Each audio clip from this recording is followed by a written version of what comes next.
Muy bien, 1 Corintios 12, vamos a estar leyendo versículo 27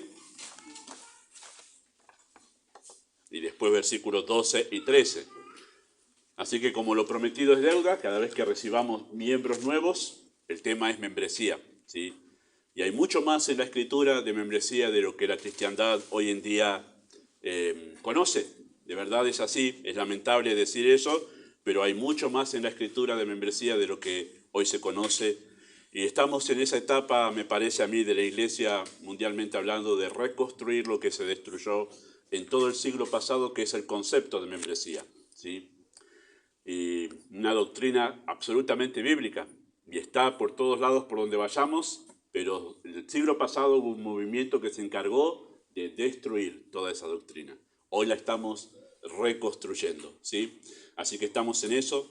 Y aviso, como a veces uno va al médico y dice, esto no te va a doler, vos quedate tranquilo. No, sí, va a doler.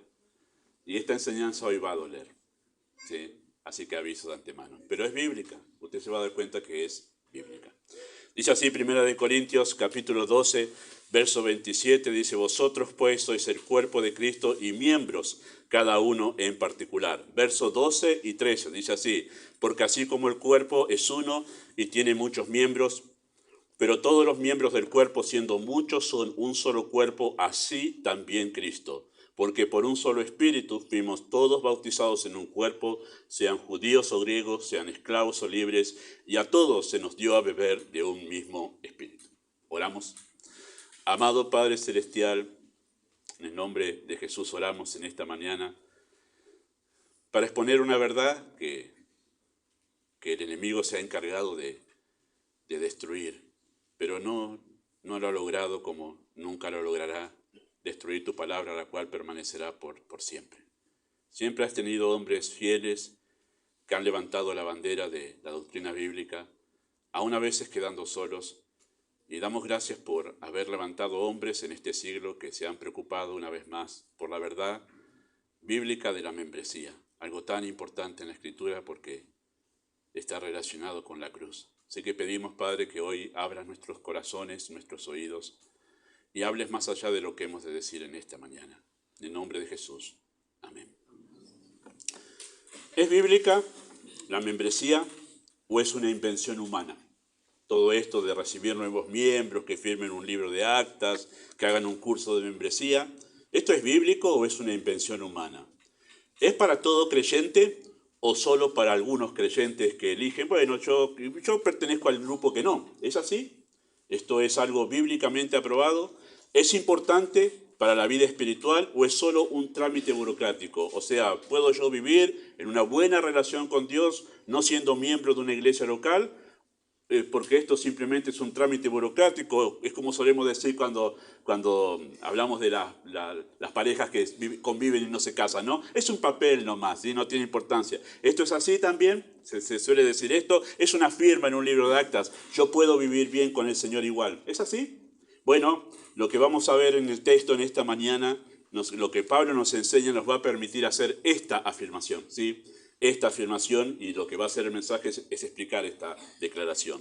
La membresía está en directa relación con la esencia del cristianismo, y por ello, porque está en relación con la esencia del cristianismo, por ello, todo creyente debería ser miembro comprometido de una iglesia local. ¡Pum! Ahí tiramos la declaración. Ahora la vamos a justificar. Sí, vamos a justificar esta declaración, así que no se apresure. Si tiene una objeción, dígala cuando termino de dar las explicaciones, ¿sí? Así que vamos a dar algunos enunciados que nos ayudan a justamente entender eso que acabo de decir, que todo creyente debería ser miembro comprometido de una iglesia local porque la membresía está justamente relacionado con la esencia del cristianismo, ¿sí? En primer lugar, lo que nosotros encontramos en los dos textos que hemos leído, y vamos a ponerlo en su contexto también en este capítulo 12, lo primero que encontramos es que todos los creyentes son, ¿sí? Creo que lo puse en mayúscula, no, bueno, está soy, sí, ahí, pero son miembros, ¿sí? Todos los creyentes, todas aquellas personas que han sido salvadas por la fe en Cristo, ellos son miembros, ¿sí? Noten ahí, vamos a hacer un acento en cada palabra de esa o cada expresión de ese texto, allí verso 27, empieza con un verbo, empieza con un enunciado de vosotros, ¿sí? Haciendo alusión a los creyentes en la iglesia en Corinto, porque a ellos está escrita esta carta, ¿sí? Y cuando dice vosotros, el apóstol Pablo, comenzando en el verso 27, se refiere a todos los creyentes de la iglesia local en la ciudad de Corinto. Vosotros, ¿sí? Claro, cuando uno lee la escritura sacada del contexto del versículo sin saber a quién escribió, vosotros, y uno lo toma como personal. Y está bien, en verdad, que hagamos eso cuando el texto es de aplicación universal, ¿no? Pero cuando nosotros vamos a la interpretación correcta, tenemos que saber que ese vosotros, con el que comienza ese versículo, son todos los creyentes de la iglesia local en Corinto, a la que le está escribiendo el apóstol Pablo esta carta. Después sigue con un verbo, sí, ahí, con el verbo ser. Vosotros sois, ellos son, sí, es el verbo ser. Y cuando aparece ese verbo ser, ¿sí? Es importante eso, porque hace referencia a una realidad tangible, ¿sí? Ustedes son esto, ¿sí? Es una realidad tangible. ¿Qué quiere decir eso? Que son personas reales que tienen una condición real. Ustedes son esto. Es como decir a un docente, vos sos docente. Estamos haciendo referencia a una condición real de una persona real. A eso nos referimos cuando estamos hablando de son. Por eso es tan importante ese verbo sois, porque es clave ahí. Es clave para hacerle entender a los corintios cuál era su responsabilidad. Ustedes son esto. Ustedes son miembros, va a decirle ahí, ¿sí? Dice, ustedes son el cuerpo de Cristo, ¿sí? Eso es lo que sigue diciendo ahí el texto. En conjunto, ¿sí? Lo que Pablo está diciendo, en conjunto, todos los creyentes de la iglesia local en la ciudad de Corinto son el cuerpo de Cristo, ¿sí? Eso es lo que está diciendo el texto ahí. Esa iglesia local en la ciudad de Corinto, en aquel tiempo, cuando Pablo les escribió, todos ellos, desde el primero hasta el último, de los creyentes salvos por la fe, en ese lugar, todos ellos conforman el cuerpo de Cristo, ¿sí? Expresa una realidad tangible de personas reales a través de las cuales Cristo vive su vida en la tierra hoy. Si es el cuerpo de Cristo, Cristo es la cabeza y ese es su cuerpo, entonces significa que Cristo está viviendo su vida hoy en la tierra a través de la iglesia, de esas iglesias locales, en este caso la iglesia de Corinto. Eso es lo que está refiriendo el texto allí, por eso se llama el cuerpo de Cristo, ¿sí?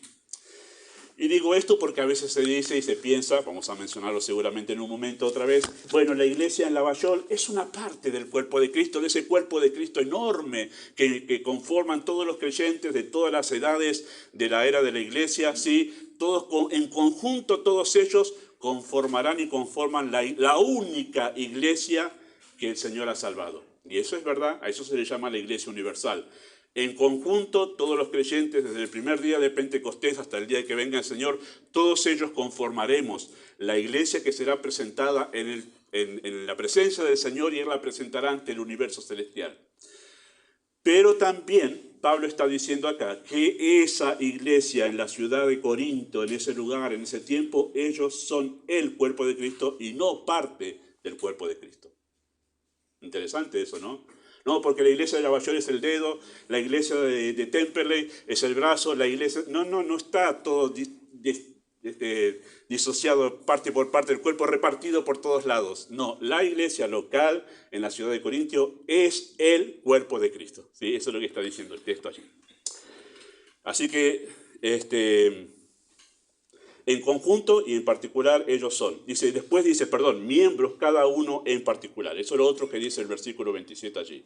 Así que ellos todos en la ciudad de Corinto en conjunto, los creyentes de la iglesia local en esa ciudad, son el cuerpo de Cristo y en forma individual, cada uno de esos creyentes en esa iglesia es un miembro de ese cuerpo.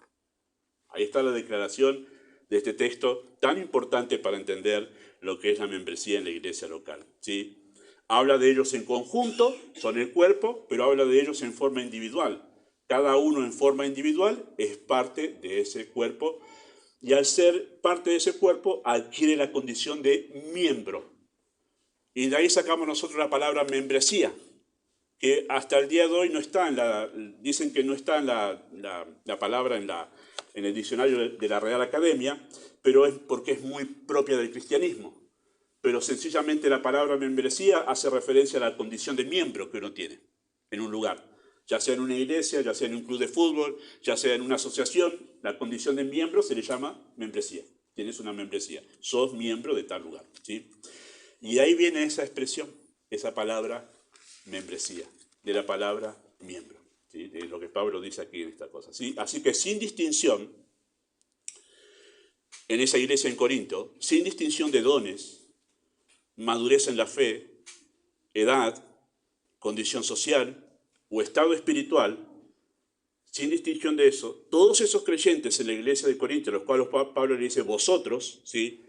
Son todos miembros. Pablo incluyó a todos los creyentes de la iglesia local bajo la condición de miembros, ¿sí? Son parte del cuerpo de Cristo. Así que esa es la primera declaración que nos presenta este texto. Todos los creyentes son miembros, tienen esa condición, ¿sí? En segundo lugar, la otra declaración que nos ayuda a ver este pasaje a nosotros es que todos los creyentes son miembros desde el momento de su salvación. Todos los creyentes son miembros desde el momento de su salvación. Y ahí vamos al versículo 12 y versículo 13 que acabamos de leer nosotros, ¿sí? Hay dos expresiones allí muy interesantes y muy claves para entender, versículos 12 y 13, ¿sí? Se nos dice a nosotros, en versículo 13, que hemos sido bautizados por un solo espíritu en el cuerpo de Cristo y que se nos dio a beber de un solo espíritu. Noten esto, versículo 13, porque por un solo espíritu fuimos todos bautizados en un cuerpo, sean judíos o griegos, sean esclavos o libres, y a todos se nos dio a beber de un mismo espíritu. Sin distinción, ya sea esclavo, sea libre, ya sea judío, ya sea griego, si ha conocido a Cristo como Salvador, si ha acudido a Cristo por la fe para ser salvo, entonces el Espíritu de Dios, en ese momento en que ha sido salvo, ha hecho dos cosas. Uno, lo ha bautizado en el cuerpo de Cristo. Ese bautismo al que se hace referencia aquí en este pasaje, no es el bautismo en agua. Sí, no es el bautismo en agua. Porque dice que lo hace el Espíritu y lo hace en un cuerpo, en el cuerpo de Cristo. Esa palabra bautismo significa sumergir y significa que el Espíritu ha sumergido al creyente en el cuerpo de Cristo, que es la iglesia, esa iglesia universal, no la iglesia universal que anda por allí con carteles, sino la iglesia universal de todos los creyentes en el sentido espiritual, ¿no? Los muertos y los vivos. Los ha sumergido en el cuerpo de Cristo en sentido espiritual, eso es ser bautizados por el Espíritu. Así que si usted ha escuchado eso del bautismo del Espíritu, el bautismo del Espíritu, ¿qué es? Es lo que hace el Espíritu cuando alguien conoce al Señor.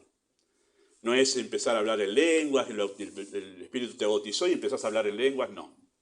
Porque incluso en este pasaje Pablo va a decir al final, ¿hablan todos lenguas? No. Entonces va a decir, entonces son algunos creyentes. Si nosotros tomamos que hablar en lengua es ser creyente y ser bautizado por el Espíritu, concluiríamos que sí, pero no, eso no es lo que enseña el pasaje. El pasaje dice aquí que independientemente que usted tenga este don o que el otro, si usted ha conocido a Cristo como Salvador, usted ha sido sumergido en el cuerpo de Cristo, ha sido bautizado por el Espíritu, y no en el Espíritu, sino por el Espíritu. Todas esas palabras son importantísimas en doctrina. Por el Espíritu en el cuerpo de Cristo, ¿sí?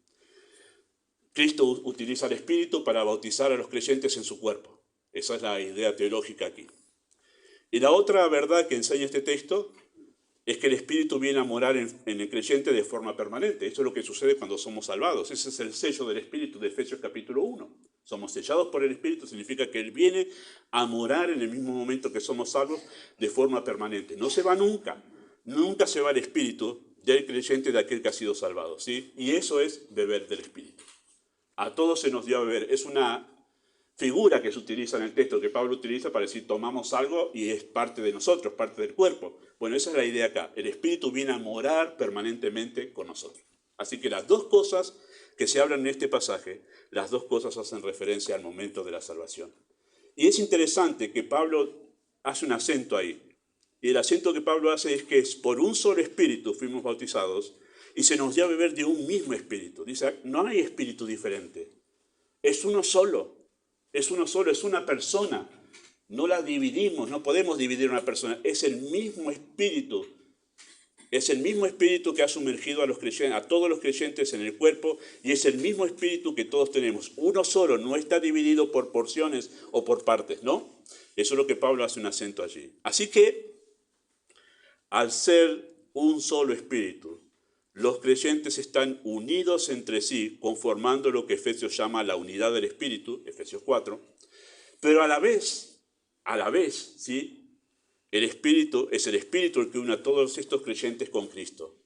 Por un solo espíritu, Cristo está en los creyentes y los creyentes en Cristo. Esa es la verdad que sucede en el momento en que una persona es salvada, ¿sí? Así que podemos decir esto nosotros.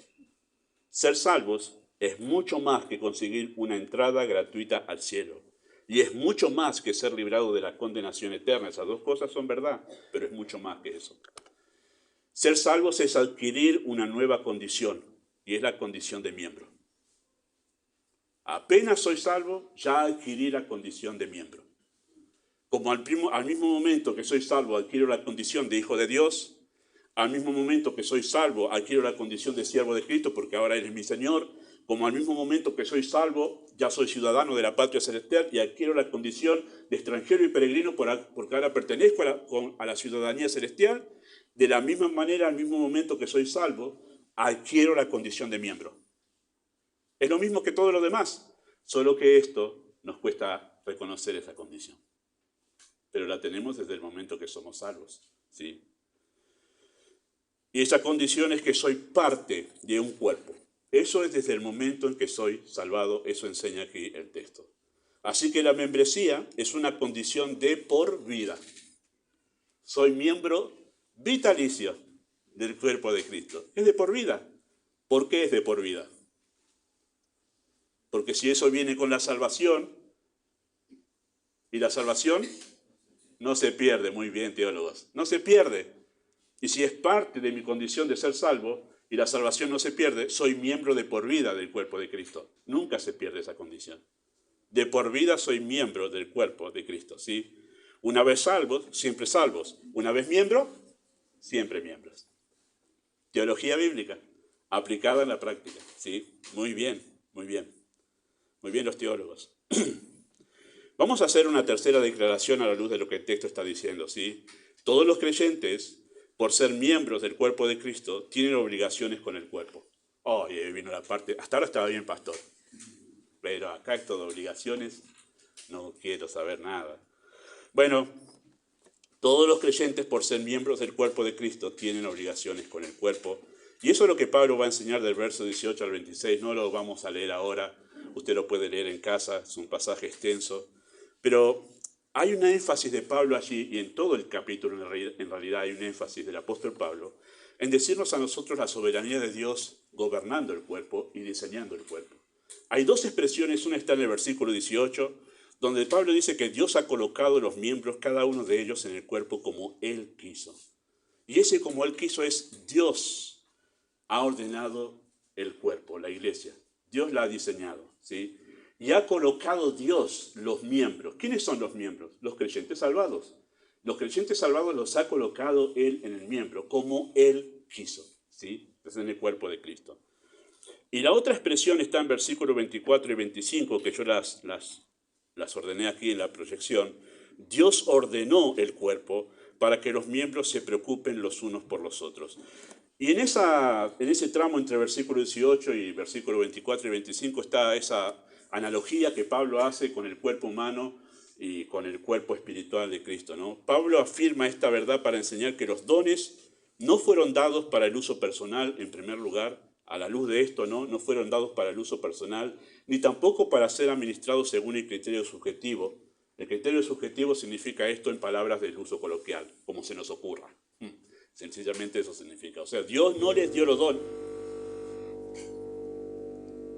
Muy bien, Dios no les dio los dones para ser utilizados de una manera subjetiva, como a mí se me ocurra, y tampoco fueron dados para hacer uso personal de ellos, o sea, para mí. No fue el don, Dios no me lo dio para mí, para que me regocije en este don y lo tenga en casa y juguetee con el don y diga, qué lindo el don. No fue para eso.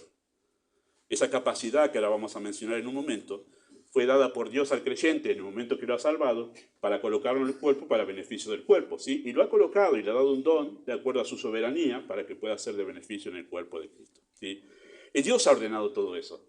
El texto hace notar esa soberanía de Dios en este asunto, ¿no? ¿Sí? Dios ha pensado en todo cuando diseñó el cuerpo, ¿sí? Y lo ha pensado de manera precisa. Noten que el texto dice que Él ha colocado los miembros, cada uno de ellos. Me encanta la especificación de Pablo. Y Pablo era muy riguroso con cada palabra que él escribía. Por ejemplo, en los Corintios, cuando Pablo le escribe, hablando de la simiente, él aclara, no dice las simientes en plural, sino la simiente como una. Y dice, no nos confundamos agregando una S. Y Pablo no está haciendo derroche de palabras cuando dice que Dios colocó cada uno de ellos. Cada uno de los salvados los ha colocado en un lugar preciso y específico en el cuerpo de Cristo. Es maravilloso esto. Porque Dios no dijo, salvados, bueno, conformamos el cuerpo y cada uno donde encaja, muchachos, vayan a... No. Con precisión ha pensado en el diseño de cada uno de los salvados para que en este lugar, en el cuerpo de Cristo, sea útil de acuerdo al don que Dios le ha dado. Así es. Así es maravilloso lo que dice acá. Y una vez más añade Pablo, como Él quiso. Así que los ha colocado dentro de un cuerpo para que funcionen dentro de un cuerpo en beneficio del cuerpo. ¿Sí? Esto conlleva obligaciones los unos con los otros. Esa condición de miembros, si es miembro de un cuerpo, entonces significa que tiene obligación con el cuerpo. Es para beneficiar al cuerpo, para que el cuerpo funcione en sí. Pablo usa la analogía del cuerpo humano. Es ahí donde se entiende mejor esto. La mano, y es lo que Pablo después dice, el ojo solo no tiene sentido, la oreja sola no tiene sentido solo en el contexto del cuerpo. La mano por sí sola no tiene sentido, solamente en los locos Adams eran, ¿no? Que estaba la mano sola. Solo ahí tiene sentido. Pero una mano sola no tiene ningún sentido fuera del cuerpo, solo en el cuerpo tiene sentido. Porque está hecho justamente la mano para que justamente entre las dos laven la cara. Eso es de jardín infante. Esa es la idea de Pablo, es muy simple la idea, pero es tan resistida en la iglesia que uno tiene obligaciones con los otros creyentes.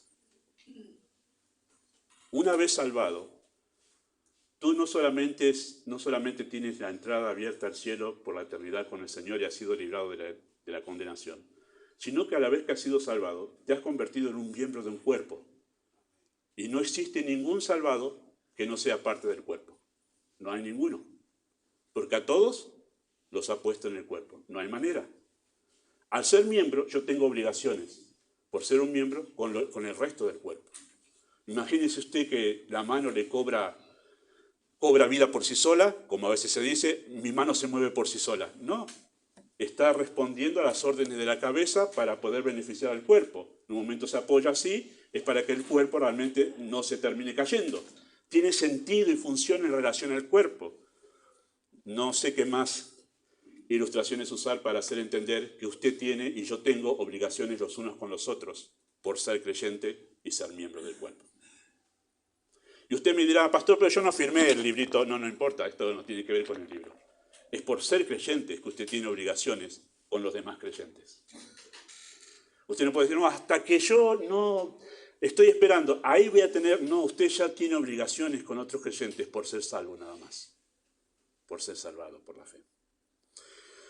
Esto es lo que enseña el pasaje aquí, por esa condición de miembro, por una cuestión lógica, eso es una cuestión lógica, nosotros tenemos obligaciones ya con los demás miembros del cuerpo, ¿sí? Pablo va a decir que cuando un miembro se duele, todos los miembros se duelen con él, porque cuando yo me corto el dedo es inevitable, el sistema nervioso está preparado para mandar enseguida una señal de dolor. Si ese sistema nervioso no funcionaríamos, nos cortaríamos y no nos dolería nada. Porque el dolor está acá. Y usted dirá, no, pastor, no está acá, yo lo siento, sí, pero está acá porque hay una señal que envía el cuerpo para crear dolor. ¿Por qué crea dolor? Para que yo me despierte y diga, muchachos, acá hay algo que está mal en el cuerpo, sánenlo. Por eso existe el dolor. Y si un miembro se goza, todos los miembros se gozan. Es una sensación, ¿no? Por ejemplo, cuando comemos algo que realmente nos gusta, ¿qué nos produce? Placer. ¡Wow! Y nos viene una sonrisa de que hemos comido esa tortilla de papa tan sabrosa y todo el cuerpo tiene esa sensación ahí. Y felicito a mi esposa cuando hace eso. Pero todo el cuerpo se goza. Esa es la idea, que no hay manera de que nosotros, a partir de que somos salvos, llevemos una vida sin que esa vida afecte al cuerpo. No hay manera. Porque ya somos parte del cuerpo. ¿Sí? Así que hay obligaciones y también hay beneficios, sin duda alguna, que hablaremos en otras oportunidades cuando abordemos el tema de membresía. Y en esos versículos 19 a 22, el apóstol Pablo explica lo absurdo que sería que un miembro Un miembro, lo absurdo que sería un miembro aislado del cuerpo. Pierde su sentido y su razón. Pierde su sentido y su razón, ¿sí? Y vamos a decir esta cuarta verdad a la luz de lo que el texto enseña, ¿sí? Todos los creyentes tienen un potencial que solo puede desarrollarse, en plenitud, puede desarrollarse en plenitud comprometido con una iglesia local. Esa expresión me costó armarla, seguramente aquí los docentes, que hay varios, se van poblando de docentes esta iglesia y voy a tener que ser más riguroso sí, cómo se ríen los docentes de mí. Pero ustedes después me dicen cómo puedo armar mejor esa expresión, ¿sí? Pero todos los creyentes tienen un potencial que solo puede desarrollarse en plenitud, comprometido con una iglesia local. Ahora con la explicación lo van a entender mejor si no agarró esa expresión que quizás hay que pulirla un poco. Eso es lo que Pablo enseña, versículo 4 al 11 de esta carta. Que todos tenemos un potencial relacionado con la obra de Dios y con la vida espiritual y con los dones y con todo eso, que ese potencial solamente puede desarrollarse en plenitud al estar comprometido con una iglesia local. ¿Sí? Voy a explicarlo ahora. Verso 7, Pablo dijo esto en el verso 7, pero a cada uno le es dada la manifestación del Espíritu para provecho. ¿Para provecho de quién? De la iglesia, no para provecho personal, porque es miembro de un cuerpo. Entonces a cada uno les da la manifestación del Espíritu para provecho. ¿Cuál es esa manifestación del Espíritu? Dones. A uno un don y a otro don. Esa es la manifestación del Espíritu. ¿Sí? En Gálatas se habla del fruto, aquí de la manifestación del Espíritu, que no es más que una capacidad para hacer algo en el cuerpo. A mí se me ha concedido la capacidad de enseñar, si no, no sería pastor. ¿Sí? Un pastor no puede no tener el don de enseñanza, si no, no puede ser pastor. Porque su tarea principal es apacentar la grey, enseñar, dar comida a la iglesia, y a mí se me ha concedido el don de la enseñanza para ser usado justamente en el cuerpo de Cristo para enseñar, aparte de otras tareas que tengo pastorales, pero esa es la principal. Bueno, esa es la manifestación del Espíritu. Claro, no hablo en lenguas, no estoy teniendo experiencias extrasensoriales, pero esta es la manifestación del Espíritu. Lo que estoy haciendo ahora, enseñando el texto, es la manifestación del Espíritu. Cuando alguien con el don de misericordia extiende misericordia a otro hermano que está en un momento de debilidad, está haciendo o experimentando la manifestación del Espíritu. Cuando un hermano que tiene el don de servicio está dispuesto a ayudar a otro, en verdad, que está teniendo una dificultad con alguna situación que necesita que alguien lo ayude en ese momento, con esa situación económica o lo que sea, de esfuerzo o de tiempo, lo que sea, o para llevarlo en un coche de aquí para allá, ese servicio, lo que está haciendo es la manifestación del Espíritu. Ah, pastor, pero yo pensaba que la manifestación del Espíritu era que me venga una luz enorme. No, no. Eso es la manifestación del Espíritu según este texto. Los dones en ejercicio dentro del cuerpo de Cristo. ¿Sí? Dice que a cada uno, y note el acento de Pablo, a cada uno, no hay creyente que no tenga don. Todos los creyentes se nos ha dado don, capacidad para hacer algo dentro del cuerpo de Cristo. ¿Sí? A todos, absolutamente todos. Pero todas las cosas las hace uno y el mismo Espíritu. Eso dice en versículo 11. Si usted lee esos versículos, cosa que no vamos a hacer en esta mañana, va a ver que el acento no está en los dones, sino en que es un espíritu, un espíritu, un espíritu. Si lee esos versículos, va a ver que Pablo repite un espíritu, el mismo espíritu, el mismo espíritu. Para hacernos darnos cuenta a nosotros que en verdad se trata del Espíritu de Dios trabajando dentro de la iglesia a través de esos dones y de esos miembros. ¿Sí? O sea, la obra del Espíritu de Dios en la era de la gracia, que es la era esta de la iglesia, a partir de Pentecostés y hasta ahora lo que llevamos, la obra del Espíritu de Dios, ¿cómo se manifiesta el Espíritu? Es a través de creyentes, salvados, comprometidos en una iglesia local, y ahí se manifiesta el Espíritu. Es así, de esa manera. ¿Sí? Muy bien. Y en los versos 4 al 6 se mencionan tres cosas que son importantes. Las voy a mencionar de rapidito y seguramente usted va a quedar un poquito prendido, pero en algún otro momento vamos a exponerlo. ¿Sí? Tres cosas. Se habla de dones, de ministerios y de operaciones. Lea eso, versículo 4 al 6. Dice, ahora bien, hay diversidad de dones, pero el Espíritu es el mismo. Hay diversidad de ministerios, pero el Señor es el mismo. Y hay diversidad de operaciones, pero Dios, que hace todas las cosas, es el mismo. Se menciona la Trinidad. El Espíritu, el Señor y Dios Padre. Está la Trinidad. ¿La Trinidad obrando dónde? En la iglesia. La Trinidad obrando en conjunto en la iglesia.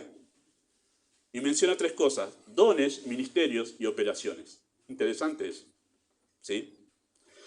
Y es lindísimo en realidad eso. Los dones son capacidades individuales para enseñar, para servir, para amonestar, para exhortar, para consolar. Dones. Don de conocimiento, don de sabiduría, dones de lengua, de sanidades mencionados aquí y otros más, ¿sí? Incluso algunos dicen que hay más dones de los que Pablo mencionó aquí, cosa que no sería nada raro. El asunto en realidad es que esos dones son capacidades para beneficiar al cuerpo de Cristo, ¿sí? De una manera o de otra beneficiarlo. Después se habla de ministerios. ¿Qué son los ministerios? Bueno, los ministerios son los lugares donde esa capacidad puede ser usada. Recuerdo a un pastor, brevemente lo relato nomás, que tuvimos una conferencia misionera aquí en el año 90 y algo. Y él vino y habló sobre los dones, y él dijo, por ahí tenemos una mujer que en realidad tiene el don de evangelismo, y decimos, bueno, tiene el don de evangelismo, a la calle, a evangelizar. Y después decimos, no tiene nada de resultado, ¿qué pasó? Y la ponemos en una clase de escuela dominical, y wow, y los niños son llevados a Cristo, porque además de tener el don, también Dios ha pensado dónde ese don va a ser usado. Y ahí es un gran desafío para los pastores, porque Dios va a hacerle entender a los creyentes dónde tiene que funcionar a través del liderazgo pastoral. Si usted quiere ser pastor, yo tengo que tener la sabiduría y gracia de Dios para entender dónde cada uno de los creyentes en la iglesia pueden ser mejor utilizados. Tremenda responsabilidad, hermanos. Así funciona la iglesia. Pero tiene un don para ser usado en un lugar. Y voy a decir esto de pasada nomás. Nuestra iglesia todavía está en pleno crecimiento y desarrollo. Hermanos, la cantidad de posibilidades de ministerio que hay para una iglesia son enormes. Solo que no se desarrollan a veces por una cosa: pastor poco sabio para discernir los dones. O puede pasar creyentes que no se comprometen y no ofrecen esos dones para el servicio de la iglesia. Pero la cantidad, hemos estado estudiando con mi esposa hace como 2 meses atrás sobre otra iglesia que está en un desarrollo pleno, la cantidad de ministerios que tienen. A veces pensamos, bueno, ¿qué ministerios hay en la iglesia? Y predica el pastor, hay quien dirige y hay quienes tocan la música. Y después, y no hay mucho más por ahí para enseñar a los chicos. Créanme, hermanos, que hay muchísimo más. Solamente lo que falta son corazones dispuestos para ofrecerse, y entonces que ese don que está ahí, con madurez y con vida plena y santa, puedan ser usados y puestos al servicio del Señor. Acompañamiento de ancianos, consejería para madres, que es un ministerio que en algún momento vamos a desarrollar, no tenemos en nuestra iglesia. ¿Cuántas madres que están en pleno proceso de crianza de chicos chiquititos necesitan consejo para este momento tan difícil? Que dicen, no encuentro tiempo, se agarran de los pelos, no encuentro tiempo para orar. Y hace falta consejería ahí. ¿Dónde están las madres preparadas?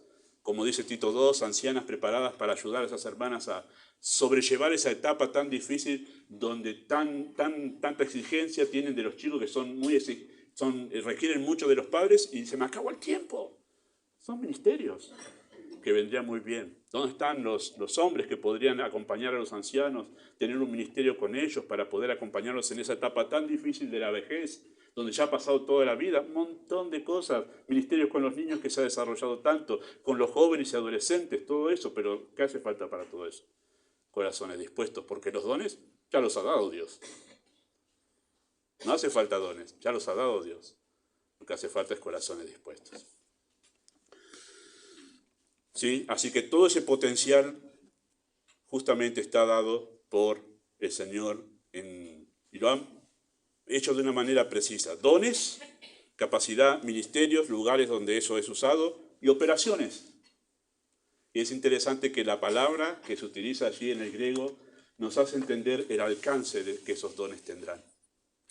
El pastor MacArthur tiene el don de enseñanza y yo tengo el don de enseñanza. Pero ustedes saben que hay una gran diferencia entre él y yo, ¿verdad? Obvio, pastor, dicen. ¿Quién hace esa diferencia en el alcance de un ministerio? Dios lo ha determinado. El pastor Spurgeon dijo algo muy interesante. Dijo esto: Dios hace al hombre útil. ¿Qué quiere decir eso? Dios ha determinado cuánto alcance y cuánto fruto va a tener cada creyente en su lugar de ministerio. Recuerdo a un pastor también decir: yo sé que fui hecho para una iglesia de 60 personas. Decirlo de esa manera.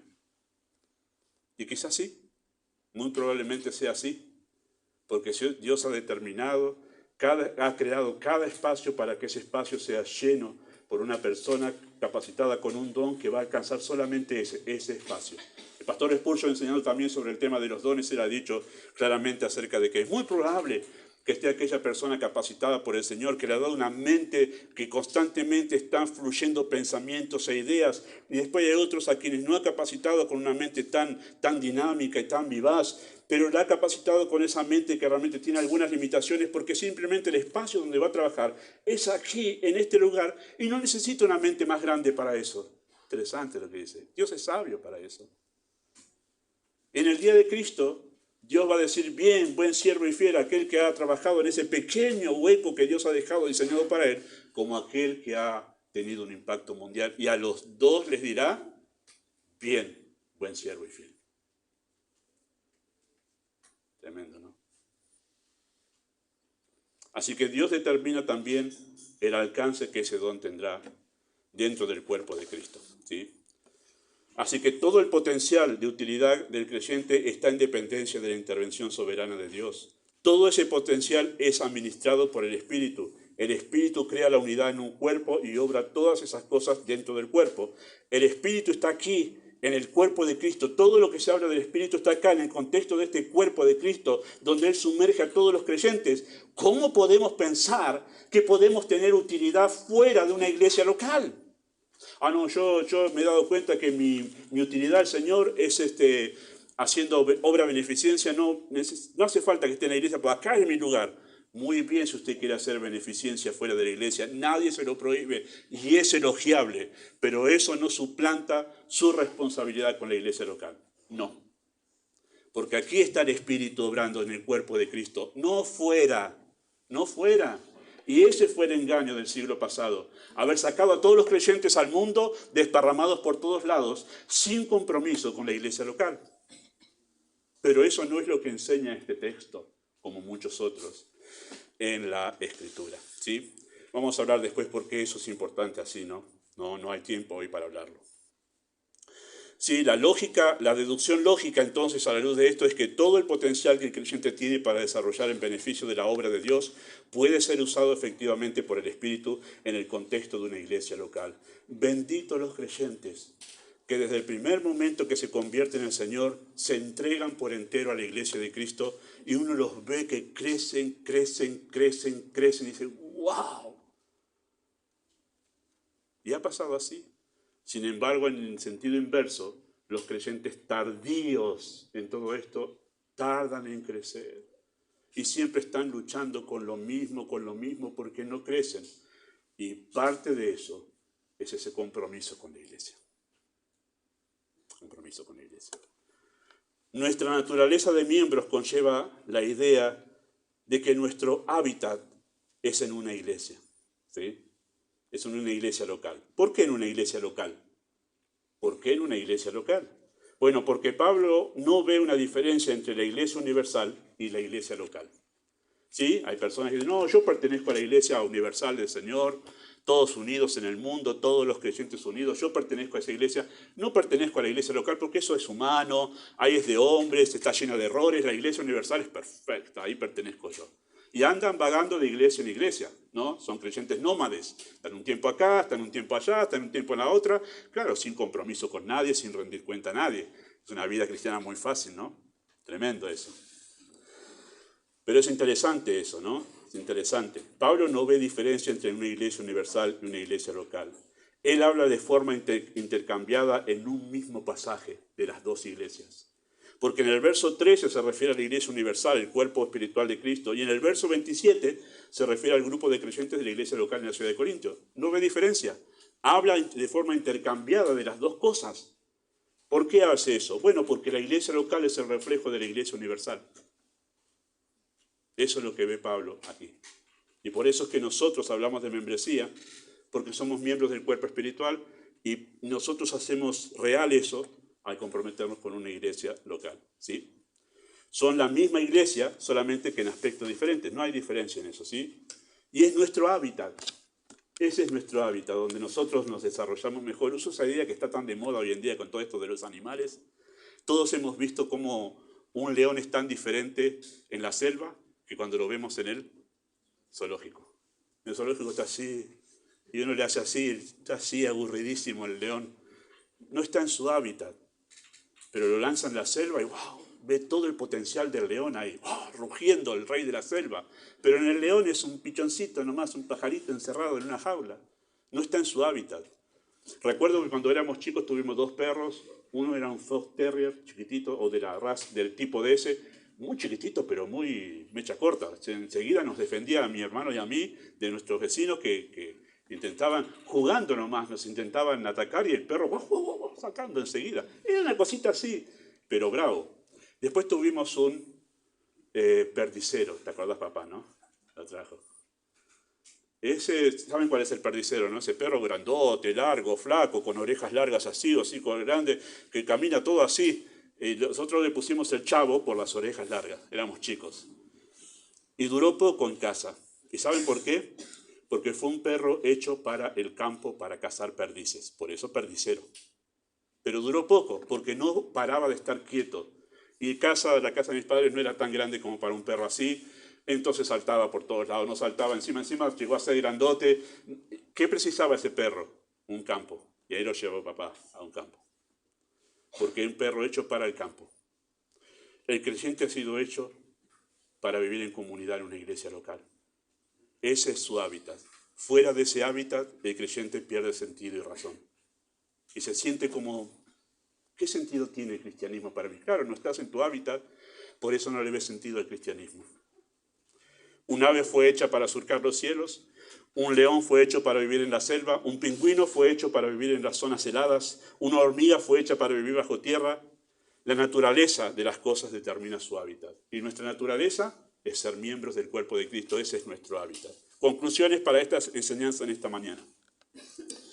Somos miembros por naturaleza, ¿sí? No elegimos ser miembros. ¿Quién lo eligió? Cristo lo eligió por nosotros.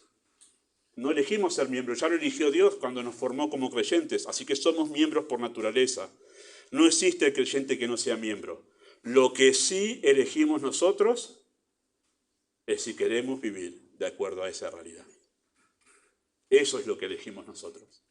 Si queremos vivir de acuerdo a esa realidad, al unirnos al cuerpo de Cristo en una iglesia local. Tenemos un llamado en Cristo a vivir como hijos de Dios. Tenemos un llamado en Cristo a vivir como extranjeros y peregrinos. Tenemos un llamado en Cristo a vivir como siervos de Cristo. Tenemos un llamado en Cristo a vivir como ovejas del buen pastor. Y también tenemos un llamado a vivir como miembros del cuerpo de Cristo en una iglesia local. Esta verdad nos permite hacer esta afirmación. Si cada creyente es un miembro del cuerpo de Cristo, cada creyente debería vivir de acuerdo con esa condición. Es una cuestión lógica y coherente. Elegir vivir de acuerdo con lo que somos en Cristo es vivir una vida cristiana en plenitud. Parte de todo el bien que Dios ha preparado para esta fascinante y maravillosa vida de la fe está en la realidad de la membresía de la iglesia local. Fuimos hechos en Cristo para vivir en estrecha relación con la comunidad de los redimidos, con todos los desafíos y beneficios que eso implica. ¿Todo es maravilloso y color de rosa en la iglesia de Cristo? No. Está lleno de desafíos porque somos pecadores. Pero es ahí, ese es nuestro hábitat para que nuestra fe se desarrolle y crezca.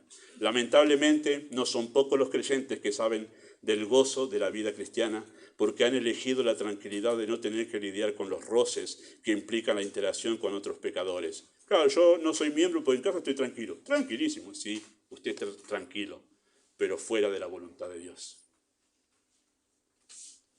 Esa tranquilidad tiene un costo muy alto. Muy alto tiene esta tranquilidad.